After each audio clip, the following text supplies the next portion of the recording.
She called the sheriff's department on my 30-year-old tractor, screaming that it was an illegal industrial vehicle destroying property values.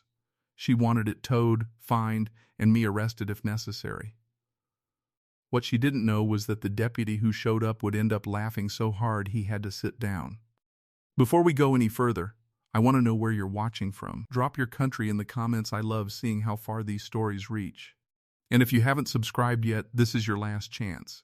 Hit that subscribe button now, because the next story only gets crazier from here.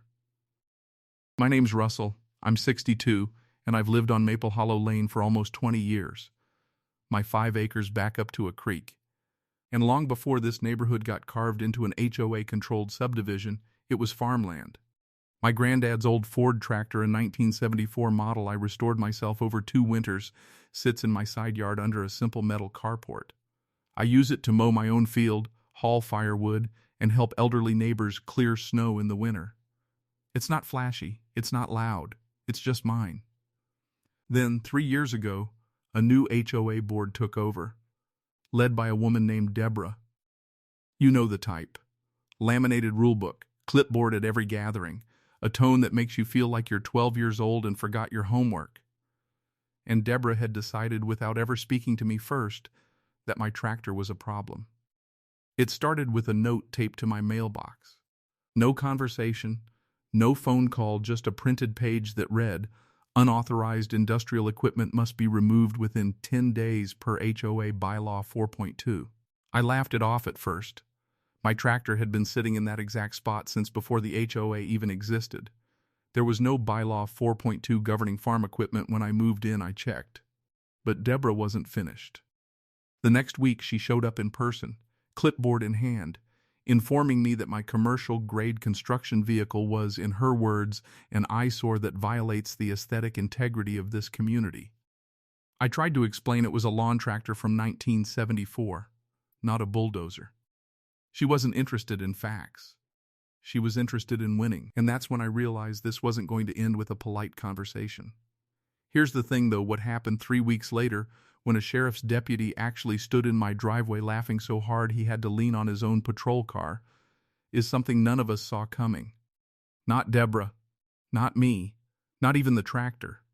But before we get to that moment, you need to understand how far she was willing to take this. Over the next month, the letters kept coming. Fines started appearing: $50, then $100, then $150 a week for continued non-compliance. I appealed each one in writing, attaching photos, the county zoning code, and even the original property deed showing agricultural use predates the H.O.A.'s founding documents. Deborah didn't care. She brought it up at every HOA meeting, rallying a small group of homeowners who'd never even seen the tractor in person. She started calling it a public hazard and claimed children were at risk because it was attractive nuisance machinery. My neighbors on either side actually defended me. One had used the tractor to clear her driveway after a snowstorm the previous winter. But Deborah wasn't looking for the truth. She was looking for a win she could post about in the neighborhood Facebook group, complete with a photo of my tractor captioned, "This is what our community has to tolerate." By week 5, the fines had piled up to over $600, and I'd received a certified letter threatening a lien on my property. That's when Deborah decided letters weren't enough. She wanted law enforcement involved. I wasn't home when it happened, but 3 different neighbors told me the story within the hour, and it was almost identical every time. Deborah walked out to the end of her driveway, dialed the non-emergency line, and reported an illegal industrial vehicle parked on my property, insisting it was unpermitted, potentially stolen, and possibly leaking hazardous fluid into the community's water table. She used the words "immediate safety threat." She used the words "unauthorized heavy machinery." She used the words "I want it removed today." The dispatcher, according to my neighbor who overheard part of the call from her porch, asked Deborah to describe the vehicle in more detail.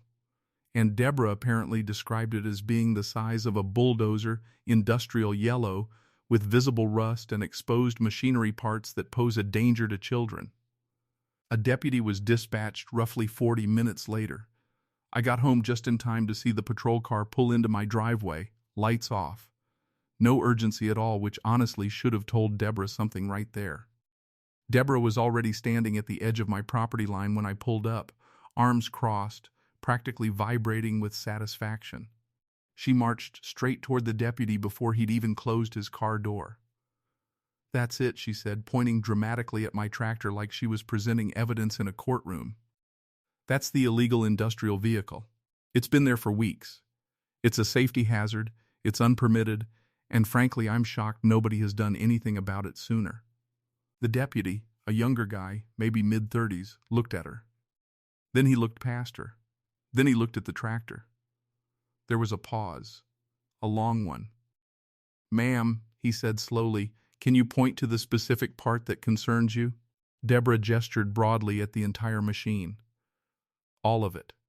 It's clearly commercial grade. It doesn't belong in a residential zone. I want it cited, and I want it removed." The deputy walked closer. He crouched down near the front axle.